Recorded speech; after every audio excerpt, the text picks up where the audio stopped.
All right. Well, hello, everybody. Today's Friday, January 21st, and this is our episode of Between Two Teachers. Lots to talk about, things happening all the time with teachers and education and students. So we're going to get started. My name is Consuelo Lara. And I'm Madeline Cronenberg, and give our land acknowledgement. As always, we pause to acknowledge that we have gathered on the ancestral territory of Huichin, which is part of the unceded land of the Chochenyo and Karkan-speaking Muwekma Ohlone people. We remember that they have a continued connection to this region and thank them for allowing us to live, work, learn, and pray on their traditional homeland. We offer our respect to their elders and all Ohlone people, past and present. And moving on to what is happening in education today. There is really a crisis, and there's a crisis on so many levels. And we still right now are in the Omicron crisis in California and in the Bay Area. And although the numbers are going down, they're going down in bubbles. It is tremendously uneven the way that the disease is spreading through our communities. And the other thing that unfortunately is uneven is the response from all of the various folks that are in a position to give response.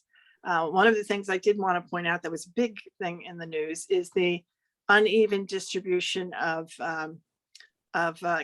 testing kits, which you can predict that it will happen, but of course it did happen.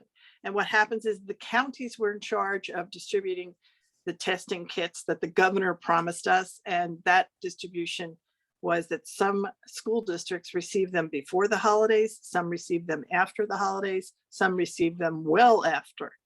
And we had school districts in California that came back on the first day of January. Some didn't come back for 2 weeks, and they received them at very different times. So it created a lot of frustration for communities who are trying to be safe and trying to be sure that they came back to school with knowing that they weren't COVID positive. So that, yes. There was that. But then there's the fact that throughout the state, there are over 40 districts that have voted for some kind of vaccine mandate, right? And some of them, I will just say, the smaller affluent districts, like everything else, can pull it off, right? And we know that, so that's a fact.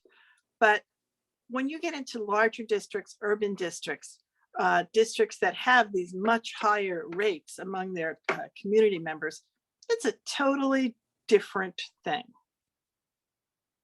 Yeah. And as we know it, the poster child for this is West Contra Costa, where in fact, if you have a large number of your community, hundreds of families that are telling you, we're not going to vaccinate, we're not going to follow this mandate, and you're going to need to give us an option for educating our children, that option has to be something you can do.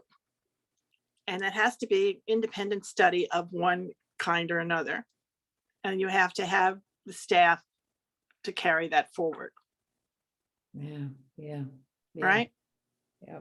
And we have to be really honest about whether or not you have that staff or don't have that staff. That's right. Because what's happening is you have this incredible anxiety among community members. And when it doesn't seem possible that you can carry forth the numbers that you're saying, it doesn't seem possible that there's any way that the 300 children, they have right now 300 children on a waiting list, that suddenly these teachers will appear who can provide the education for those children on February 18th. It's, it's really ridiculous. It's just ridiculous. Right. So what people are asking for is honesty.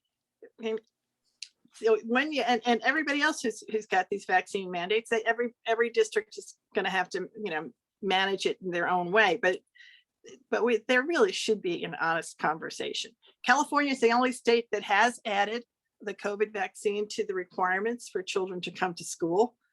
So, that will play itself out starting in September, but not until September. And so all of the dates that are scattered through the calendar right now for a variety of districts are rather arbitrary. Yeah, absolutely. Absolutely. Right? But they're really scaring children. They're upsetting it. I just think people need to step back and rethink their communications and telling people what they really, not what they want to do, but what they can do. What's realistic. Yeah. So that's been a big issue, and it's been a big issue in West Contra Costa, where they had some messaging. They were talking about the strategic plan this week. They've had a couple of meetings. They have another meeting coming up. And they brought in what they're doing, and they are certainly intending to bring in more masks and testing. But the truth is, you need to give people need to wear a different mask every day. That's sort of where we are. That's true. That is very true. And that doesn't seem to be set as even a goal. No, it's not. No, it's for sure not. So, right. I mean, even at the county, nobody's saying, when I'm home, I take it. The communities that have families that buy boxes and boxes of masks at home for their children, those families are putting a different mask on their child every day. Isn't that interesting? Yeah. Well, it's the inequality. That's it. That's it. It's just things are not equal. That's it. I mean, it would seem to me that right now, that's really, we should say the goal is everybody has a clean, fresh mask every day. Yeah. That's how you're gonna. There you go. Okay. But we haven't set that as a goal. So instead, we're going to have some other level of mask distribution and then testing. Right. The goal is they want you to say why you wouldn't want to test. Right. Opt out of the test, as opposed to opt into the test, where you get far fewer families who will agree to do it. Yeah. Yeah. All of that is part of the very complicated problems we have. What else? What is interesting is that in the charter school world, the only school in Contra Costa that right this minute is virtual is in fact a county approved charter school. Yeah. And the making waves, right? Making waves, and they're all virtual. And the way they did that, the only way you can go all virtual and get any money is if they're all independent study. Because if you go virtual, you won't get ADA. Even if that kid is on that laptop, goes to the school, attends, does all the work, you will not get ADA for their attendance. And until that's changed to ADA or funding by enrollment instead of by attendance, then that's going to be the case. So, I mean, schools would get no money. The districts would get no money. They changed the law last year. This is where the big confusion is. Last year, everybody did get money and everybody was home, and there was virtual enrollment and virtual school. And at the end of the year, they made a law, statute that says that was now discontinued because they wanted to make it difficult for districts to go into at-home learning. So that every district that's done it, Culver City went and did it. The poster child is still Hayward, which really actually did do it. Right, but they only did it for a week. Then they came back, but they came back this week on minimum days. Yeah, and they brought their high schools back on a block schedule. So they are still trying to deal with it. Yeah. Right, and all of the issues that these communities have, and why it's such a a very difficult thing to resolve is that the positivity rates are so different from community to community and school to school. And what seems to be the thing that you can look at as a factor that is a common thread is that the poorer the community is, the less affluent the community is, the Black and brown, less affluent communities have the highest positivity rates. Yeah. Yeah. Right. And so their schools have been closed in West Contra Costa. They closed. King Elementary was closed. Nobody talked about it, but it happened. Right. Yeah. And all these classrooms that have been closed have been closed. And so that there needs to be a fairer, more upfront conversation about it. And I think that these positivity rates which range from 4% or 3%, some schools are 3 or 4%. Some schools are over 70%. Yeah. Yep, they're not all the same. Yeah, No. Everybody. No. And I honestly do believe that if you had the school districts in our more affluent, if Piedmont was 75% positivity rate, then you'd see something different. You'd see different laws, different things in place. see a different response, right? Yeah. And you certainly would see the public reaction would be different. I mean, that's the thing. It would be on the news. Sure. Right. But Yeah. when you have other schools, there are schools that have these incredibly high positivity rates, but they're populated by our lower income communities and they're a continuation school, and they're not getting the kind of support they need. Yeah. Just like the subs in West Contra Costa, we pay the second lowest sub rate in the Bay Area. Yeah, absolutely. Yeah. So you can go work for $300 in Albany, which is next door to us, or you can work for $190 in West Contra Costa. There you go. That's it. It's not a tiny difference. It's a gigantic difference. Exactly. Right? There we are. What All right. else? So you want to talk about the Yes. county? Tell us about the county. Yeah, our last county meeting, the two big items were about the redistricting maps and getting some new maps together for, because when we do the census, we got to change the boundaries of the different areas of the elected officials, the representation. That was one. And then the other was the closing of schools or not closing of schools and COVID. So, and then we have our new board president, Sarah Butler, and who did a great job. She did a really good job. As far as redistricting, it pretty much was a consensus that we favor the Board of Supervisors map. And we've sent the demographer back to redo some. So he's going to be sending us some. And we're pretty much in agreement, which was I thought, there wouldn't be, but it was. So it was very good. And I think the model will be the Board of Supervisors map. So I'm looking forward to that one.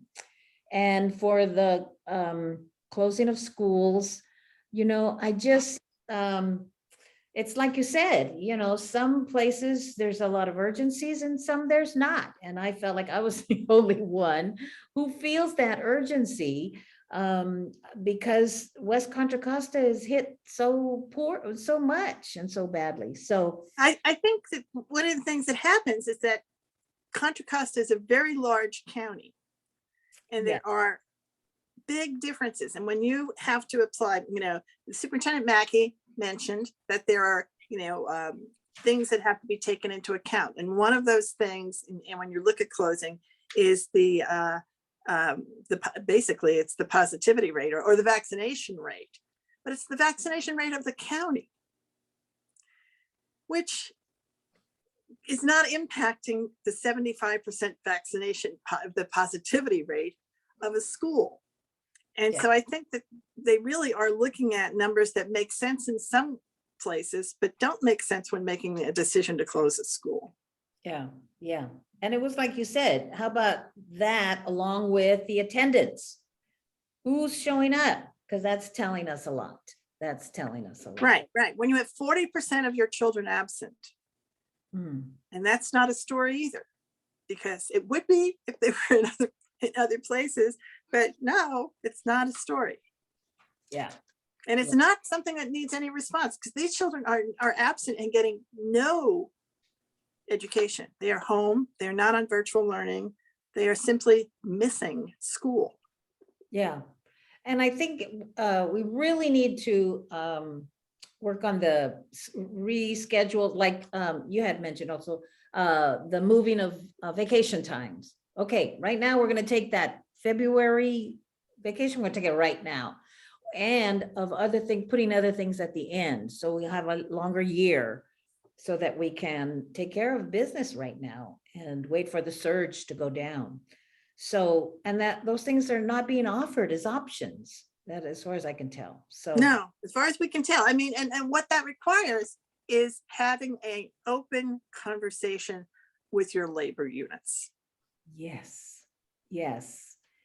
And a good example of that would be a solutions team, which, you know, the California labor management organization gives institute in the summer. Every summer, you can send a team of people and learn about that process. I mean, it can create so many solutions, really. But you have to have the will to do that. There has to be the will to do it and understand the value of it. That's right. We're just getting too much top-down stuff. That's what's so frustrating and oppressive. Right. I mean, the problem is that we're not seeing the importance of partnership. Yes. Yes. Right. And that's this really, if it's approached in a way where you're partners, I think you have much more success.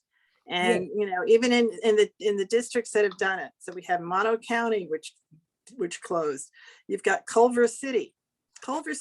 The superintendent in Culver City closed their schools because his absentee rate was too high. His staff and his student absentee rate was too high. Right. So it can be done. It is being done, but it's only being done in spotty places. Yeah, because people are trying to apply a one size fits all to this, and you simply cannot do that. The solution is collaboration, true collaboration, getting everybody at the table who's affected by this, everybody, and the frontline workers, everybody, to come up with solutions. So hopefully we'll get there. So my shout out, do you have a shout out this week, Miss Laura? Oh yeah, I had mentioned, you know, Sarah Butler, but also Francisco Ortiz. Exactly. Francisco Ortiz. My shout out is UTR. Oh, okay. Because UTR puts together the positivity list, right? Which is difficult to get out, but that list to me is the thing that people are, for some people, they're going to feel much better because their numbers are going to be low on the positivity list. And even if they have some other higher numbers, they're going to feel that they've at least don't have an issue, a big issue. For other people, when you're positive, you have 75% positivity. You have to do something. It is shocking to me that is not the big news. So I'm just calling it out. Thank you, UTR, for doing it. Thank you, whoever is putting that list there. And I'm gonna actually post it every day from now on. Every place I post anything, I'm gonna post the UTR positivity list. And I would like to post the absence list so that there is an honest conversation. This isn't to hit anybody over the head with anything, but it's to say, look, people need to know what's going on so that they can address it instead of make believe it's not happening. Great. All right. Okay. Well, thank you all for listening to us. We'll see you again next week on Between Two Teachers.